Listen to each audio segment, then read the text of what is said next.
নতুনের মতো উজ্জ্বল। এখন শিফট করতে চাচ্ছে না, ওই ফিউচার নিয়ে একটু বেশি ভাবে আর কি। না, ও যেটা ভাবছে ঠিকই ভাবছে। এখন সেই জন্য কিন্তু আমি সেদিন তোমাকে অফারটা করলাম, তুমি তো রাজি হল না। ওই যে পার্টনারশিপের কথা বলতেছি।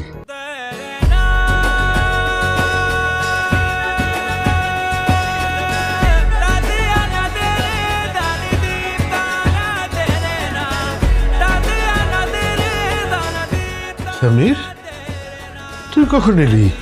আমি তো আগেই চলে আসছি। তুই আসবি, তুই আমাদের বলবি না? তাহলে আমরা একসাথে আসতে পারতাম। আসসালামু আলাইকুম। আশা করি আপনারা সবাই ভালো আছেন। এটা আমাদের এই গল্প নাটকের ৩৮ নম্বর পর্ব। দেখার পর আমরা সবাই স্তব্ধ হয়ে গেছি।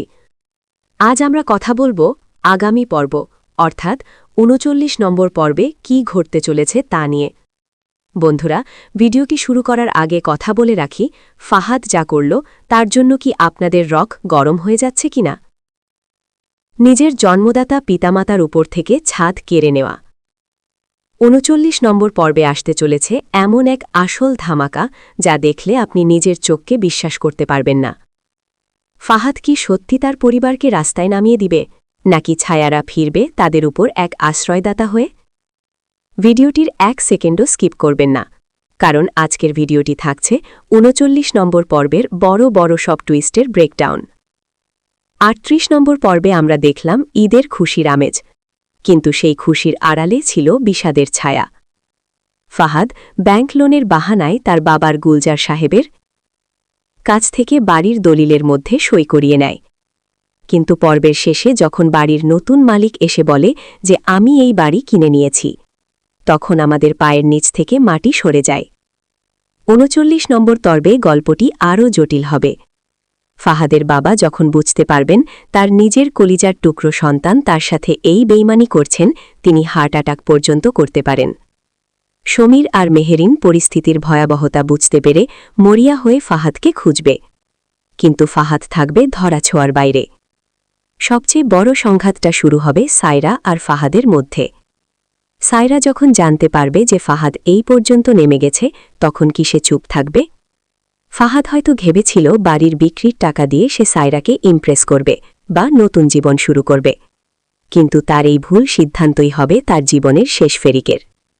এখানেই বড় একটা প্রশ্ন থেকে যায়, ফাহাদ কি একাই কাজ করেছে, নাকি এর পেছনে বড় কোনো চক্র আছে যারা ফাহাদকে প্ররোচিত করেছে? ৩৯ নম্বর পর্বে আমরা দেখতে পারি সেই নতুন মালিক, অর্থাৎ সুবহান সাহেবের আসল চেহারা। আগামী পর্বে গুলজার সাহেবের সেই আর্তনাদ আপনার চোখে জল আনতে বাধ্য করবে। যেভাবে সারা জীবন কষ্ট করে নিজের জন্য একটা ঠিকানা বানিয়েছিল, সেই ঠিকানা হারিয়ে তিনি যখন ফাহাদের দেয়া সেই কালো পাঞ্জাবিটার দিকে তাকাবেন, দৃশ্যটি হবে হার্টব্রেকিং।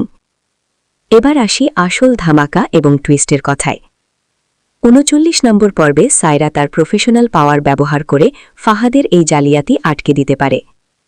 হয়তো সায়রা এমন কোনো আইনি নথিপত্র বের করবে যা প্রমাণ করবে যে ফাহাদ জালিয়াতি করেছে।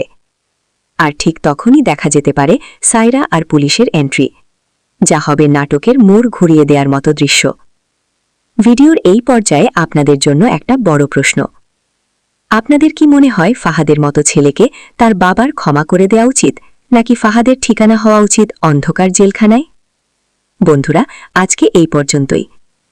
পরবর্তী পর্বের সব আপডেট এবং এরকম ইন্টারেস্টিং থিওরি সবার আগে পেতে আমাদের চ্যানেলটিকে এখনই সাবস্ক্রাইব করে বেল আইকনটি বাজিয়ে দিন।